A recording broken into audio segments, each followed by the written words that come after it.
I've got a quick intro for you today because this is not a historic fly. It's really more of a specialty fly where you're probably never going to have a couple of rows of these in your box, but having one or two of them might not be a bad idea. Now the pattern I'm going to do today, it's a bumblebee wet fly. So obviously it's a terrestrial pattern. Now, should a bee pattern be a wet fly or a dry fly? Well, I think it could be both. If you imagine a bee getting blown in the water, well, it's probably going to flutter on the surface and float for a little while, but it won't be too long before it starts to sink. So this one, a wet fly version of a bumblebee, I got it from C. Boyd Pfeiffer's 2005 Simple Flies.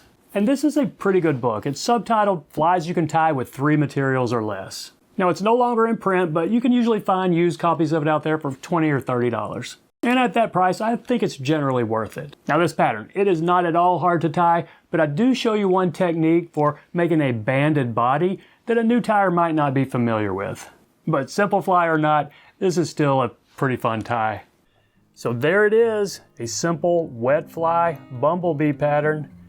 Now, not much to it, very simple fly, but I will show you one trick on how to get these banded type bodies. And I am tying this on a size 10 wet fly hook because, well, bumblebees are pretty big bugs. And I am going to weight it. I would say this is kind of optional, but without the weight, I mean, it'll still sink, but it won't sink as fast. And even with 10 or so wraps, it's not going to be a real fast sinker, but, you know, it will sink just a little bit more. Now let's put some black thread down. I'll put a dam right in front of this weight, a few wraps over it, and a dam behind it, and take it to the back.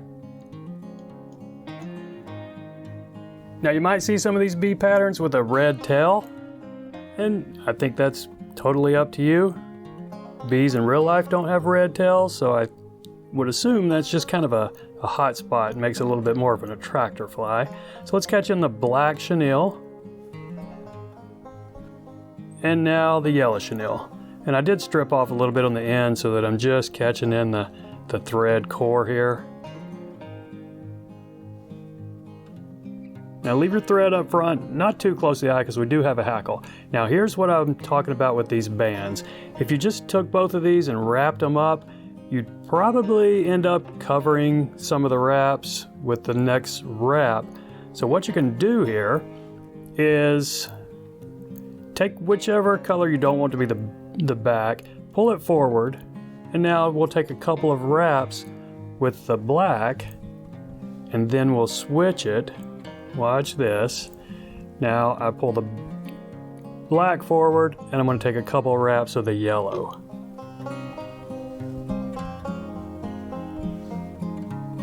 Now I'll switch it one more time and take a couple of wraps of the black.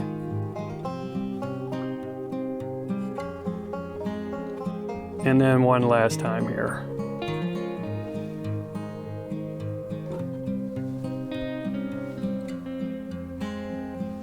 And now we can catch them both off at the same time.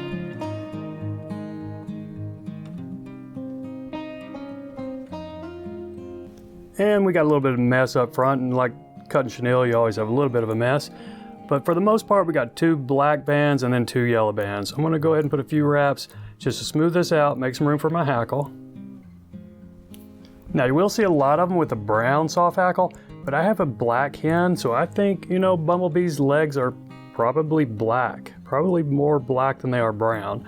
So I'm going to use black, but I think brown would be just fine right here. I'm going to catch it in from the small side. A few wraps there, fold that back just to really lock it in.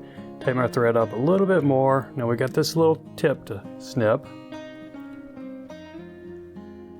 And I'm only going to put maybe 1.5 wraps. We'll see what that does for us. It's probably going to be enough. We just want a hint of legs up here.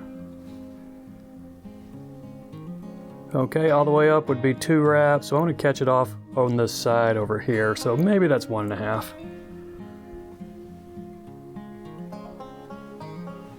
And I think that's going to be enough legs. I'll just kind of lick my fingers here and pull them back and make some room for a little head here.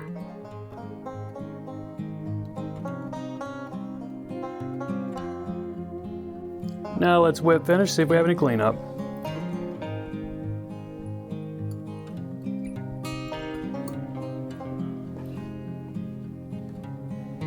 I think we're fine. I'm not gonna worry about any cleanup. I'm gonna put a drop of head cement on it and put this thing in my box. So there you go, very simple wet fly bumblebee pattern.